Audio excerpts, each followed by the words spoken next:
Em termos de indústria, como já foi dito, o México é a segunda indústria da América Latina. Novamente eu peço desculpas aí pelo português sofrível. Eu pensei que eu tinha corrigido todo, mas não corrigiu não. Até parece que até que piorou.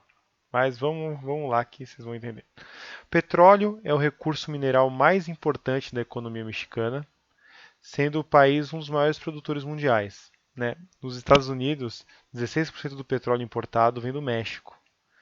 E desde o final da década de 1930, o setor petroquímico é monopólio do Estado, que criou a Pemex. A Pemex é uma espécie de Petrobras mexicana, né? Nós temos no Brasil, vários países do mundo criaram empresas estatais para fazer um monopólio do petróleo, quando viram que o petróleo era um ativo importante para a economia mundial.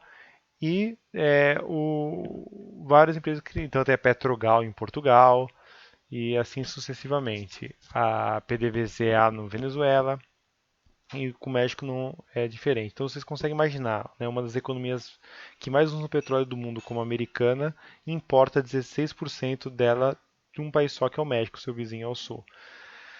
O México, os Estados Unidos e o Canadá criaram, no começo dos anos 90, um acordo, né, um bloco econômico chamado NAFTA, que é o Acordo de Livre Comércio da América do Norte.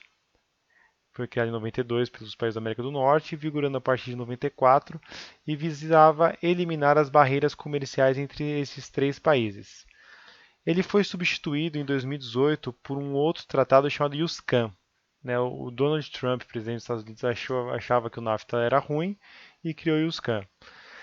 Uma característica importante do NAFTA é que ele parece conferir muitas vantagens econômicas aos Estados Unidos. Por exemplo, acesso aos abundantes recursos naturais tanto do Canadá quanto do México, acesso aos amplos mercados consumidores, especialmente do México, né? O Canadá não chega a 40 milhões de habitantes, o México é o triplo disso, mais que o triplo disso, né? E a ideia era fazer isso sem nenhum tipo de barreira, sem nenhum tipo de imposto de entrada e saída, e permitir maior controle dos Estados Unidos sobre os imigrantes mexicanos. Né? Havia uma característica interessante desse acordo, que é garantir a livre circulação de produtos, mas não de pessoas, né? Impedir que os mexicanos ficassem atravessando a fronteira. O NAFTA aumentou bastante a dependência do México em relação à economia dos Estados Unidos e às empresas estadunidenses.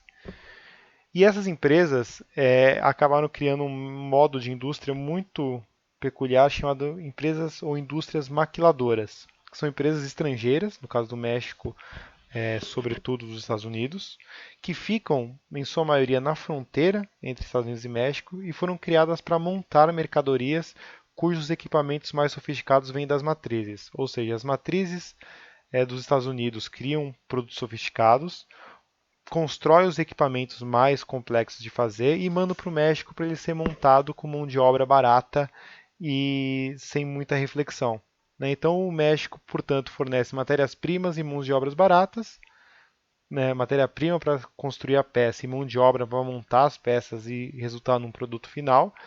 E depois ainda acaba fornecendo um mercado consumidor para depois consumir esse produto mais caro até, inclusive. Para entrar no NAFTA, o México acabou adotando várias ideias neoliberais, como privatizar muitas empresas estatais, facilitar a importação de produtos americanos, etc. O que acabou chateando boa parte da intelectualidade e de certos setores mexicanos, como a gente vai ver a seguir.